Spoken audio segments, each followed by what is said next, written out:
What's up, Flyers fans? We're just getting out of the bye week, and I wanted to get a video posted during that, but if you can tell by the sound of my voice, I sound like shit. It's because I've been pretty sick, and today I just didn't want to be lazy anymore, so I decided I was going to shoot the video, and there's a few things I want to talk about. Don't want to do an Around the NHL segment, so if you're tuning in and hoping for that, I'll only talk about a couple teams briefly. Kind of want to save my voice because I have to work tonight, but I kind of just want to jump right in and start talking about the Devils game because that happened, obviously, first game after the bye week, and I have some thoughts on that. After the first goal that they scored, Hackstall answered with the fourth line, Jiri Lehtera, Scott Laughton, Tyrell Goulbourne. Bad. It's not a line you should answer after a goal with. Earlier in the year, I would have accepted it if it was still Lear, Laughton, and Raffl. It makes more sense. They were more of an energy line, but Jiri Lehtera doesn't know how to skate.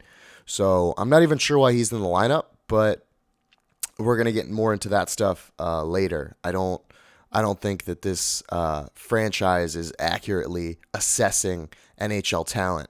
There was a Manning penalty. There was a Filppula penalty on the PK. No real offensive pressure in the first period. One shot on goal right before their goal with 14:40 into the period. McDonald high sticking. I roll that stuff down. Those are just lazy penalties. Any stick infraction, any hook, any slash, anything like that is just a lazy penalty. Just skate. It's literally your job. Just skate. 6 minutes of power play time for New Jersey in the first period. And then I wrote again, careless stick infractions, lazy. More point shots. They kept taking shots from the point.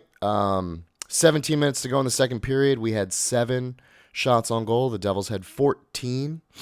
There was a Brandon Manning, Andrew McDonald defensive pairing, which made next to no sense to me.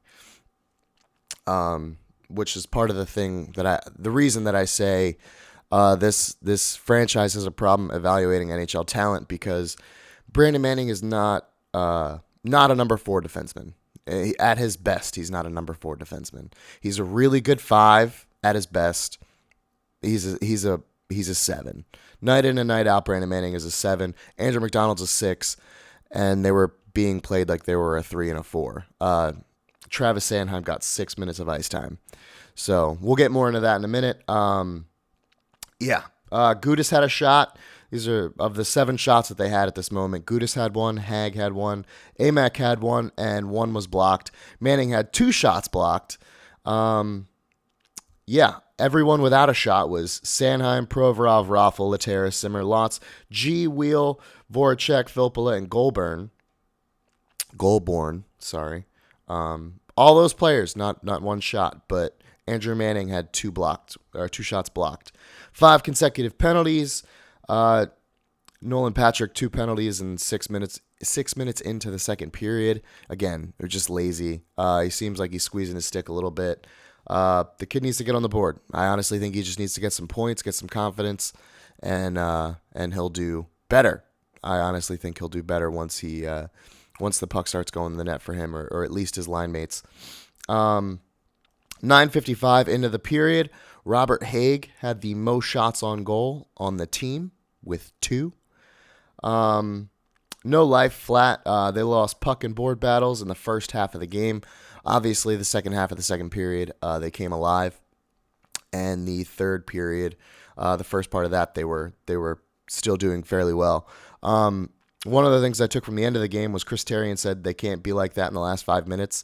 And I agree. That's one of the things that we've established in this podcast or this Florida Flyer thing that I'm doing. This team does not know how to start games. They don't really know how to finish games. Prime example, Jersey getting another one, getting on the board. And it was on the power play, and I get it. Like, it didn't really mean anything at the end of the day. But a 5-2 score looks better than a 5-3 score. That's just my opinion. My final thoughts on the game, on just that game. It was a big win. Elliott looked sharp and very rested. Slow first half of the game, strong second half until the end. They let up at the end, too many penalties. They played soft-ish. They weren't going as hard as I would have liked after the puck. Still too many shots from the point. One of the things that I think is true as well is I don't think the Devils played their best game. I don't think that was the best New Jersey Devils. I don't think that was the best Corey Schneider. I think when they play the Devils again Saturday, they're going to be in for a different team, unless the Devils are just broken mentally. But I don't think that's the case. Provorov is not playing his best right now. He's making little mistakes, and I feel like it's almost unfair to nitpick when you have Brandon Manning and Andrew McDonald on a pairing. But he's definitely not playing his best. Travis Konecny's confidence is high. I love Jordan Wheel's game. I think he's like Travis Konecny light, in my opinion. Laterra played more minutes than Goulbourne, Patrick, and Sanheim, and only 1 minute less than Jordan Wheel and Scott Lawton.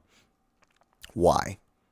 Why is Jiri Laterra so valuable to this team? I don't understand. He doesn't shoot the puck. He doesn't skate well. He doesn't even pass that great for a guy that's more known as a passer. I don't understand the reason that Dave Haxtell plays him. The team's management misvalues talent. Manning over Sanheim, Laterra over anyone. It doesn't make any sense to me. With Travis Sanheim in the lineup, you're just a better team. Jiri Laterra in the lineup. Dale Weiss. I'd take Dale Weiss over Jiri Laterra. I don't understand why Danique Martel isn't up here. I know he was like elbowed in the head or something last weekend, so he could potentially be out for a little bit. But Oscar Lindblom's lighting it up for the Phantoms right now. Mike Vecchione's played really well. Literally options. Filppula obviously not quick enough to play center anymore on this team, and they still insist on running him out there. I'd rather see Vecchione play center and at least put Filppula on his wing. If you're going to play him, at least put him on the wing where he's not as defensively liable.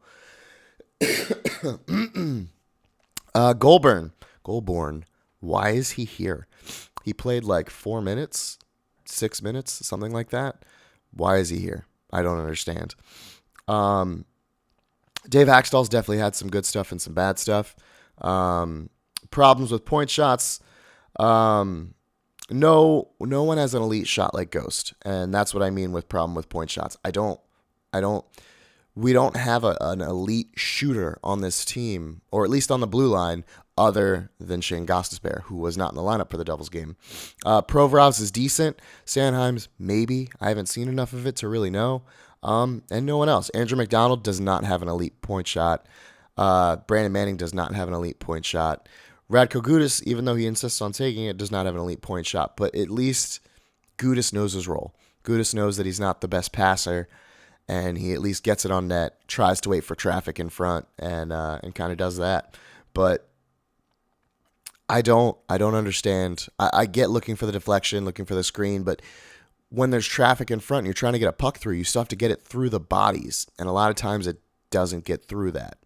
So I have a problem with the way this team plays in the offensive zone. I honestly think they should be a higher forechecking team. I think they should be a little better on the forecheck. I'd run a 2-1-2 personally. I know they're running the 1-2-2 right now for most games. One forechecker in, two up high, or at least mid-board. But I'd run a 2-1-2. Two guys go in because, to me, it seems like when the Flyers score 3 or more goals, they win a game. Or if they're at least the first team to score 3 goals in a game, they win the game. And I think that could be true for most of the NHL. But if you're playing a more defensive counterattack system, I don't think you're turning into your strength. But speaking of weaknesses, we're gonna talk about what I've been pining for, and I took a lot of notes. And we're going to talk about the penalty kill, and I'm going to try and do it as quickly as possible so that my voice does not disappear completely. In Peter Laviolette's final season with the Flyers, the 2012-2013 season, the Flyers had an above-average penalty kill. The league average was 81.78% with 3 shorthanded goals. The Flyers had 85.87% with 2 shorthanded goals coming from Claude Giroux and Max Talbot. The top penalty killers in time on ice were Braden Coburn, Max Talbot, Nick Grossman, Kimmo Timonen, Ruslan Fedotenko, Luke Shen, Sean Couturier, and Adam Hall. So the only person that's still on the team is Coots. The 2013-2014 season where Lavi got fired 3 games in and Ian LaPerriere took over the penalty kill 3 games in. The league average was an 82.11, and the Flyers finished with an 84.81. They had 8 shorthanded goals, where the league average was 7. They had 4 from Matt Reed, 2 from Adam Hall, 1 from Sean Couturier, and 1 from Braden Coburn. Top penalty killers in terms of time on ice: Braden Coburn, Max Talbot, Sean Couturier, Kimmo Timonen, Matt Reed, Adam Hall, Nick Grossman, Luke Shen. I think that might have been some overlap. I think that still might have been some of Lavi's systems being used, because there is a dramatic drop-off in the first full season and training camp with Ian LaPerriere as the guy to go with the PK. The league average was 81.34%, with an average of 6 shorthanded goals. The Flyers finished at 77.07%, with 3 shorthanded goals from Coots, Michael Del Zotto, and Michael Raffl. Top penalty killers: Braden Coburn, Nick Schultz, Brandon Manning, Sean Couturier, Luke Shen, Nick Grossman, Pierre-Edouard Bellemare, and Matt Reed. Now, one of the big differences I've noticed in this is that the players that were on their goals against per 60. So what that means is if they played 5-on-4 at a disadvantage for 60 minutes, this is how many goals would have been allowed while this team was on the ice, or this individual. They went up quite high. Sean Couturier was at a 10.7, Nick Gross was at a 10.7, and Braden Coburn was at a 10.2. It's not good. It's not good. To be fair, the year before, Braden Coburn was at a 5.9. Nick Grossman was at a 6.6. Those were the highest. And yeah, they shot up to over 10, which is bad. It's bad. But it gets worse. 2015-2016 season, the league average was an 81.34% with an average of 6 shorthanded goals. The Flyers were at an 80.53% with 3 shorthanded goals. Giroux, Pierre-Edouard Bellemare, Chris Van de Velde. Top guys, time on ice for the PK: Nick Schultz, Radko Gudas, Pierre-Edouard Bellemare, Michael Del Zotto, Chris Van de Velde, Luke Shen, Sean Couturier, and Andrew McDonald. And thankfully, those numbers went down for the goals per 60. Luke Shen was at a 10.9, but Sean Couturier was not even one of the higher ups. Went Luke Shen 10.9, Nick Schultz 7.1, Bellemare, Del Zotto, and Van de Velde all at a 6.9. So they had a better year. If anything, you would think that the results would be repeatable, and they were kind of. It was close. 2016-2017, 79.76, 4 shorthanded goals. The league average was 80.90 with 6 shorthanded goals. Top PKers per time on ice: Amac, Provy, Pierre-Edouard Bellemare, Chris Van de Velde, Radko Gudas, Nick Schultz, Sean Couturier, Brandon Manning. And those numbers went back up again. So Schultz, with only 28 games played, was at a 9.3. Amac, with 73 games played, was at a 9.0. Provorov and Bellemare, both with 82 games, a 7.5 for Provorov and a 7.7 for Bellemare. Those went up. The numbers went up. And, I mean, even though it's close, it was close in 2016, 2017, the Flyers are still below the league average as far as penalty kill. That's not acceptable. And then this year is what seems to be thus far the biggest decline, and I don't have the Devils game accounted for here. But right now they're at a 75% kill rate. The league average is 80.72%. They have 1 shorthanded goal from Scott Laughton. They average about 4 shorthanded goals in the league. And the top players on the ice during the penalty kill: Ivan Provorov, Andrew McDonald, Robert Haig, Sean Couturier, Radko Gudas, Brandon Manning, Scott Laughton, Taylor Lear. Taylor Lear is abysmal at a 14.4. Provorov 10.8. Brandon Manning 12.6. Robert Haig, 9.7. Amac, 7.9. Sean Couturier, 10.5. Scott Lawton, 8.5. It's just this team is not killing penalties the right way. If anything else, just looking at just the numbers, being below average and having someone who has been considered defensively elite for just about his entire career in Sean Couturier, Ivan Provorov, a lot of scouts, a lot of people around the league say that, he's one of the next great defensemen, great young defensemen. Radko Gudas, kind of a defensive specialist.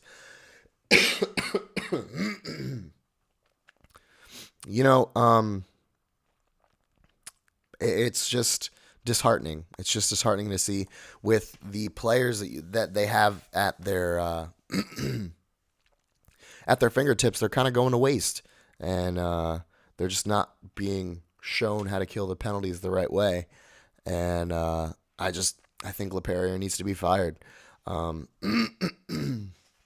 The only year that he was above average or even close, above average, but he's been fairly close to average, was the year that Laviolette got fired 3 games into the season. So they weren't really doing a full systems change. They didn't switch systems all the way.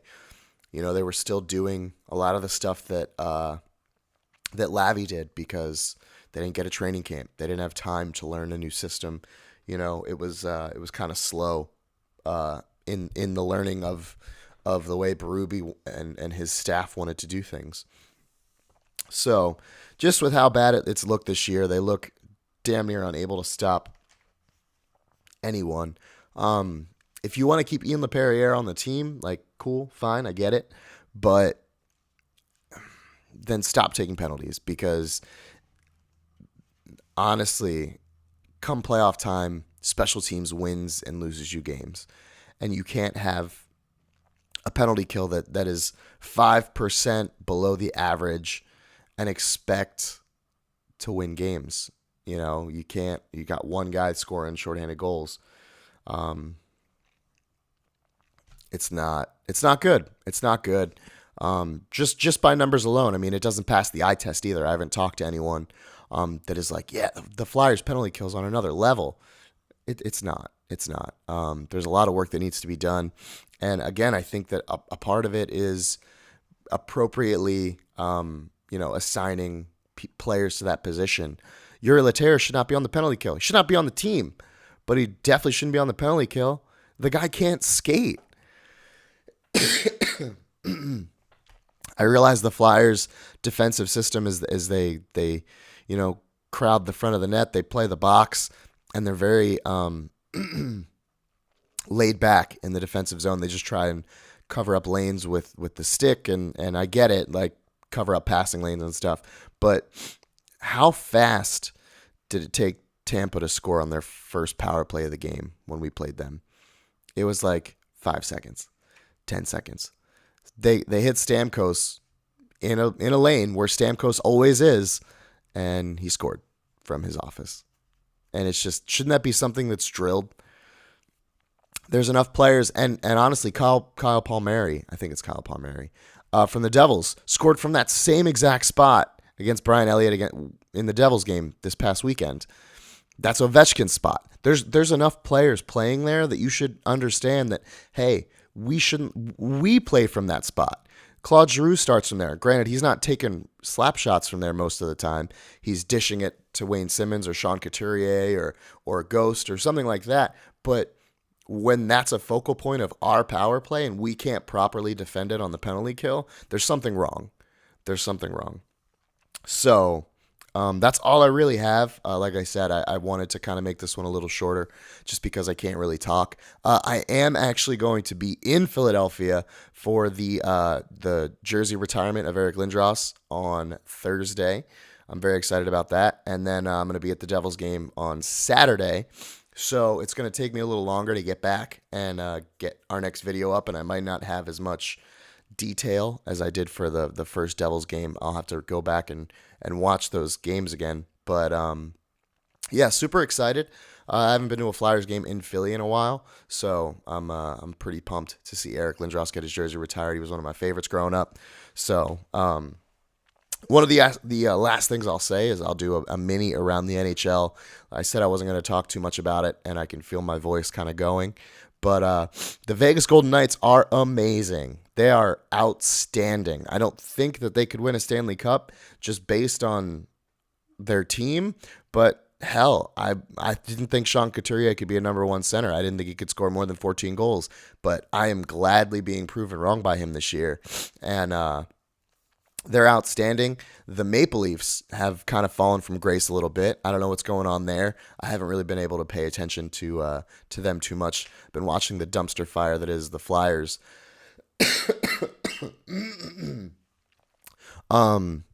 I've also changed my mind in the toughest division in hockey. I no longer think that it's the Metropolitan Division. I believe, what is it, the Pacific? I think. Whatever Midwest, the Midwest division is. The Blackhawks, that whole division is in a positive place for goal differential, and the Blackhawks are at the bottom of that division, and it's just it has to be the most competitive division in hockey. Every single team has a positive goal differential, and it's insane. It's insane when you look at that division top to bottom, the talent that's in it. Goal differential isn't really the best way to be like, oh, all these teams are good, but typically, I mean, Tampa Bay has a plus 49 goal differential right now, and the Golden Knights have a plus 29 goal differential. So it's not a great barometer to point to, but it's also something that you can look at in a very quick kind of way and just be like, oh, this team scores more goals than they allow. They're probably pretty good. And, like I said, looking at it in base value,